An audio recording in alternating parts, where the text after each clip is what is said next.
Hello and welcome to this video tutorial on basic PC maintenance. At the end of this tutorial, you'll be able to use different utilities and applications on your computer which will enable the computer to run more efficiently.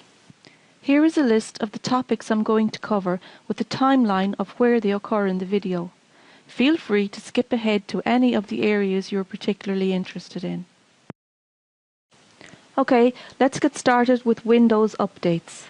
At the end of this section, you will be able to check for and install the latest Windows updates from Microsoft and be able to set your system to automatically check for these updates. To locate Windows updates, let's click on the Start menu, select Control Panel, select System and Security, and we'll see Windows updates here about halfway down. If we click on Check for Updates, we can see if there are any available updates to download for your system. Here we see it says no important updates are available, but there are 2 optional updates.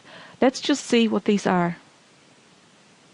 Okay, I'm not going to install them, so I can just go cancel here. Now, to ensure that automatic updates are turned on, let's just click on Change Settings. You see here with my computer, it will install automatic updates as soon as it finds them. There are other options here to check for updates, but let me choose whether to download and install them. But I take the lazy way out and I just go install updates automatically, and I'd recommend you do that too. So we just click on OK then, and that setting will be saved. Temporary internet files. At the end of this section, you will be able to locate and delete temporary internet files, cookies and history files which slow down your browsing experience. So let's open our Internet Explorer. This is Internet Explorer 9, so our tools are located over here in the little circular icon. So let's click on Tools and go to Internet Options. Here we see the browsing history. If we click on Delete, it gives us the option to delete several things like temporary internet files, cookies and your browsing history. So we tick these or any of the other options that you wish and just click on Delete. We see here I get the message that the Internet Explorer has finished deleting the selected browsing history. So I can just X off that and we're done. Removing unnecessary programs. At the end of this section, you will be able to access the list of programs installed on your system and delete any unwanted or unnecessary programs, toolbars or applications which slow down your system. To access these programs, again we click on the Start menu, select Control Panel, select Programs and uninstall a program. This gives us the list of programs currently installed on our system. If you see any that you haven't used in years or any toolbars which really slow down your browsing experience, all you have to do is select the individual program, right-click on it and go Uninstall. It will ask you to confirm the removal of the program and just click Yes. Okay, now if you refresh your list, you'll see that the program you've just removed no longer appears there, which is what we want. Antivirus software. At the end of this section, you will be able to download and install free antivirus software and schedule it to scan your system automatically. The first thing you should do is go back to your list of programs we covered in the last section and remove any outdated antivirus software. It is important to only have one antivirus software or maybe one malware check on your system at any one time. I would recommend Malwarebytes Anti-Malware and Microsoft Security Essentials. These work together to keep your system clean and rid of any antivirus, malware or any other threats that you might get exposed to. To download Malwarebytes, just open your browser and search for it. So we type in Malwarebytes Anti-Malware. I generally download from this site because I find it very secure and very reliable. So all you have to do is once the site opens, click on Download Now. It will ask you whether you want to save the file or run it. So I would recommend just running the executable. And follow the steps, and it will automatically install Malwarebytes anti-malware onto your system. Now, once it's installed, if you open up the application, it indicates that my database is outdated by 12 days, so let's update it. Now let's click OK. Here we can run a full scan on our system, which I would recommend. You select the drive you want to scan. Now, if you have any external drives or optical discs or anything else installed, you should also scan those as well. So just click on scan and the scan will begin. Now, this does take quite some time, particularly if you haven't scanned for a while. And at the end of it, it will give you a list of any threats or viruses or any malware that it finds. And it will give you a click on option to remove them from your system. Usually afterwards, it will require you to restart your system, and that gets rid of any of these threats to your system. Okay, I'm just going to abort this because I don't have the time right now to run this check. The second antivirus program I would recommend is Microsoft's own Microsoft Security Essentials, which is a free antivirus software.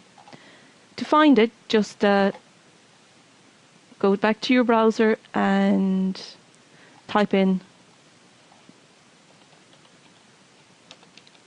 Microsoft Security Essentials. Again, we can just download it from download.cnet.com. Again, follow the same procedure. Click on the download link and run the executable. Once it's downloaded and installed, you can check again for updates. Here it tells me my virus and spyware definition status is up to date. Again, you've got scan options, a quick scan, a full scan or a custom scan. I would recommend to run your full scan, particularly if you haven't scanned your machines for a while. With Microsoft Security Essentials, you can schedule it to run at particular days or particular times, and this option's here. So I'd run a quick scan every week at around 2 a.m. in the morning, and you can set these things to run whatever is appropriate to you. Okay. Disk cleanup. At the end of this section, you will be able to navigate to the system tools and run the disk cleanup utility. Disk cleanup removes unnecessary files from the computer, thereby freeing up disk space. To find disk cleanup, we go to the Start menu, select All Programs, Accessories, System Tools, and here is our disk cleanup. We double click on it and it will open. When it opens, as you see, it checks or calculates how much space you will be able to free on your hard drive after the cleanup is complete.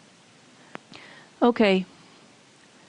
The cleanup utility says that I can free up 190 megabits of disk space on my C drive by deleting any downloadable program files, temporary internet files, offline web pages. I can also empty my recycle bin, get rid of any temporary files.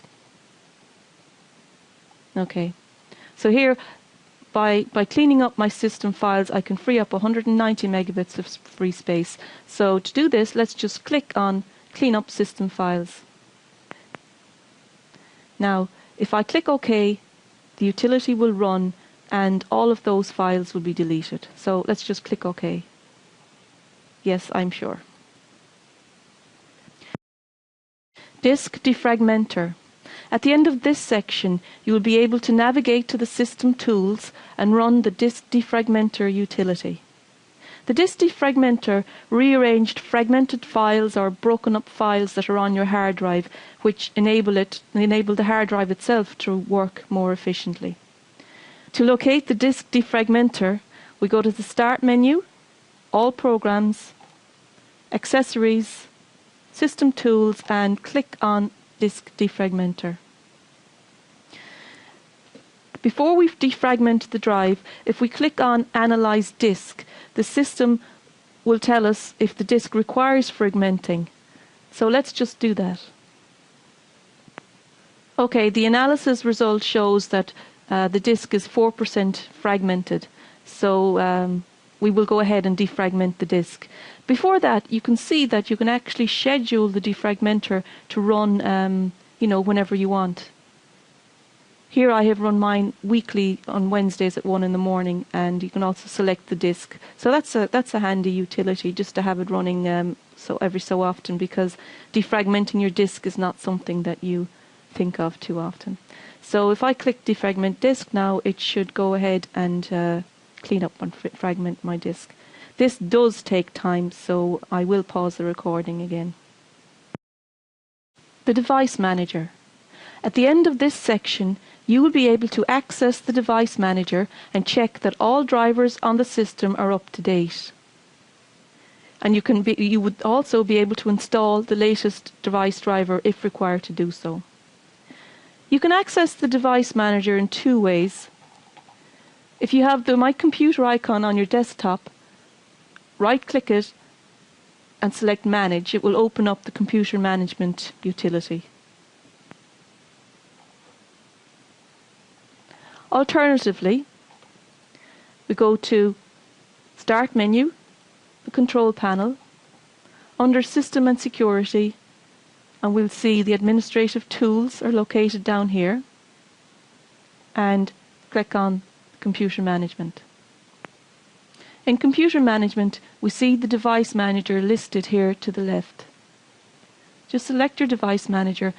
It lists all the devices on your system, and if any of them show like a yellow asterisk or star or question mark, that would indicate that the driver is not up to date. So what you should do is click on it, and it says here the drivers for this device are not installed. Maybe I don't have a second PCI bus. In any case, what you should do is click on Update Driver, and it will ask you, do you want to either search for the drivers on a disk or search it through the internet. You can select whichever is appropriate for you and install the updated driver. The virtual memory. At the end of this section, you will be able to increase the virtual memory of your system. The virtual memory affects how fast your system can carry out tasks, and increasing it will improve the performance. It's actually like adding more physical RAM to your system. To find out what virtual memory is set at, we go to the control panel, System and Security, and click on System. To the left here we see Advanced System Settings. So we select it, and under Performance you see that virtual memory is included here. So we click on Settings, again click on the Advanced tab, and click on Change the virtual memory. I've already customized mine and increased my own virtual memory to 4 gigs, and that's more than adequate for my system. But here, you have to, when you're changing yours, you have to give an initial size and a maximum size. You see here for my system, it says the maximum size was 8 gigs and recommended was 2878. I set mine to 4. You can set them to whatever value that you want. So when we choose our settings, we press OK and OK all the way back to apply the settings. Now, if you change your virtual memory, you will require a system restart before the changes come into effect. So you should go and do that. In this video tutorial, I covered installing Windows updates, deleting temporary internet files, removing any unnecessary programs or applications, installing free antivirus software to protect your system, utilities like Disk Cleanup, Disk Defragmenter and Check Disk. I showed you how to access the Device Manager to check for updated drivers and increase your virtual memory to improve the speed of your system. I hope you found it useful and informative. Please feel free to leave any comments, feedbacks or suggestions to help me improve it. Thank you for viewing.